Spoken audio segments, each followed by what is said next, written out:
Pasensya po. Diretsohan po tayo. Pine-phase out nyo na po yung traditional jeep o hindi? Yung design, yung color, hindi po. In fact, ini-encourage po. Gusto nga ni Secretary Bautista na ipasok na po namin sa bagong department order. We encourage na meron pong iconic design pa rin yung mga ilalabas po nilang mga sasakyan. Ipagpalagay po na totoo yan. Mr. Chair, pwede po bang mag-submit ang DOTR ng modernized vehicle na sinasabi nilang kamukha din ng traditional jeep? Yung po bang units na ini-introduce ninyo, imported vehicles, ano po ba ito? Modernized bus or modernized jeep? Ang ginagamit po naming words ngayon is modern vehicle po dahil... Mr. Chair, meron lang pong clarification kay Yusek Ortega. Tama po ba yung nadinig ko na yung mga modernized vehicles na available ngayon, nakikita natin sa publiko, ito po ay na-procure noong previous administration? Yusek Ortega, the vehicles, the question is the vehicles were they procured during the previous administration? The modern vehicles?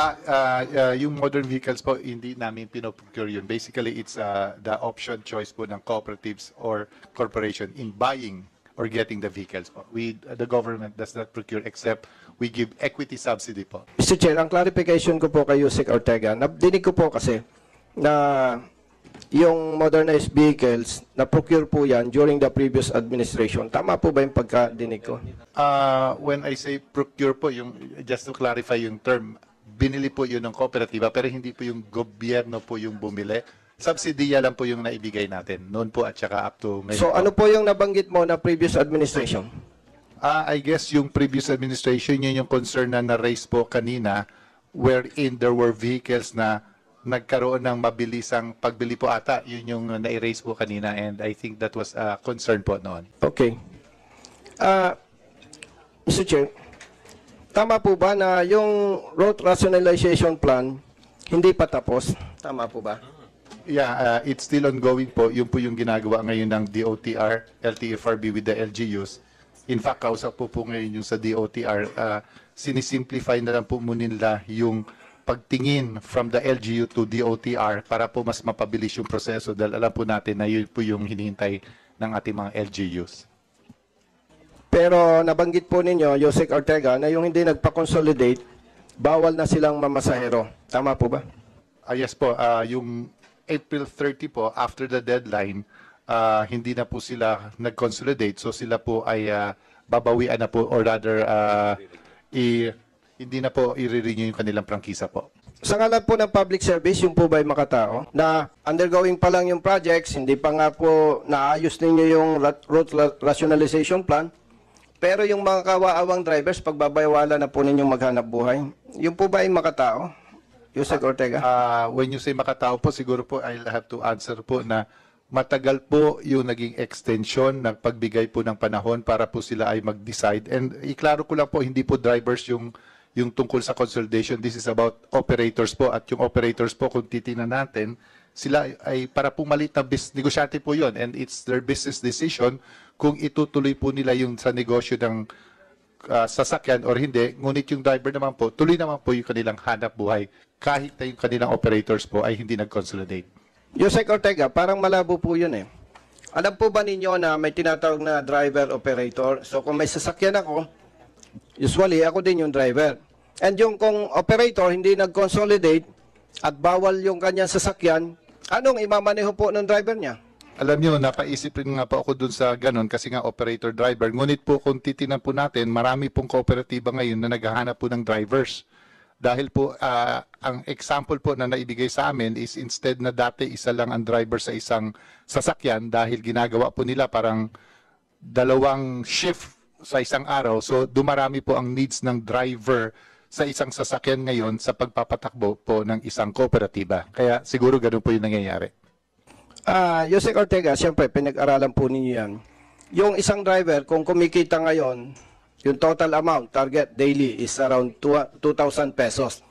Kung pinalitan mo ng unit yung kanyang sasakyan, sa pag-aaral po ninyo, magkano dapat yung amount? Kasi, siyempre, hindi na pwedeng 2,000 pesos daily. Magkano po sa inyong pag-aaral? Meron pong study na binigay yung isang kooperatiba po, nasa LTFRB ata po yung pag-aaral, no? Para ang isang sasakyan po ngayon ay kumikita ng mahigit 2 hanggang 3,000 po para masustain po yung mga needs ng sasakyan na yun. Ang pinag-uusapan po natin yung modern vehicle na po, no? Yung po may monthly, may mga maintenance, at saka may mga other expenses sa kooperatiba po. Ayon po dun sa study, I remember now, yung Pagunova po, yung kay Chairman Leonard Bautista, at saka yung kay Chairman Freddy Hernandez ng Taguig, meron po silang study pinakita sa amin na kakasya po at lalagpas pa po yung kanilang kinikita ngayon para po masustain yung kanilang modern vehicle sa isang kooperatiba po. Wala lang po akong detalye ngayon. Pasensya, Yusek Ortega, no? Hindi ako sang-ayon sa iyo eh. Kasi pag umutang ka ng more than 2 million, kung pampaserong jeep, yung traditional jeep, ginagamit mo ngayon, more or less 2,000. Nangutang ka, malaki ang monthly. Tapos sasabihin po ninyo na more or less 3,000. Pasensya po, no? Hindi po kapani-paniwala yan, with all due respect, Yusek Ortega. Anyway, itatanong ko po yan sa next hearing. To continue, Mr. Chair, ilan na po ang modernized vehicles na ngayon? Ilan na po ang total? Ang total po ngayon sa modern vehicles po ayon sa programa is mahigit 11,000 po. Sa pagkakalam po ba ninyo, meron ng units na unserviceable, naka-junk na? Yes or no? Malamang po, meron po. Sa dami po, posible po meron ilan, isa, dalawa, maaari po. For your information, Yusek Ortega, hindi po isa, dalawa. Marami po. Madam Chair, Mr. Chair, pwede po bang ma-request sa DOTR to submit list or data kung ilan na yung modernized vehicles at ilan po yung unserviceable, Mr. Chair? Please furnish this committee. Opo, Your Honor, we will do po. Thank you. If I may, one last question, Mr. Chair. Yung po bang units na ini-introduce ninyo, imported vehicles, ano po ba ito? Modernized bus or modernized jeep? Ang ginagamit po naming words ngayon is modern vehicle po dahil when you say jeep, iba po yung nasa pag-iisip natin na jeep, no? Pero masasabi ko po, marami na rin po ngayon na modern vehicle nasa standards po ayon sa modernization na itsurang jeep naman po. Pasensya po. Diretsuhan po tayo. Pine-phase out nyo na po yung traditional jeep o hindi?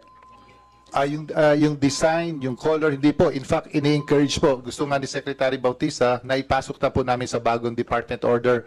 We encourage na meron pong iconic design pa rin yung mga ilalabas po nilang mga sasakyan. Ipagpalagay po, natutuo yan. Mr. Chair, pwede po bang mag-submit ang DOTR ng modernized vehicle na sinasabi nilang kamukha din ng traditional jeep?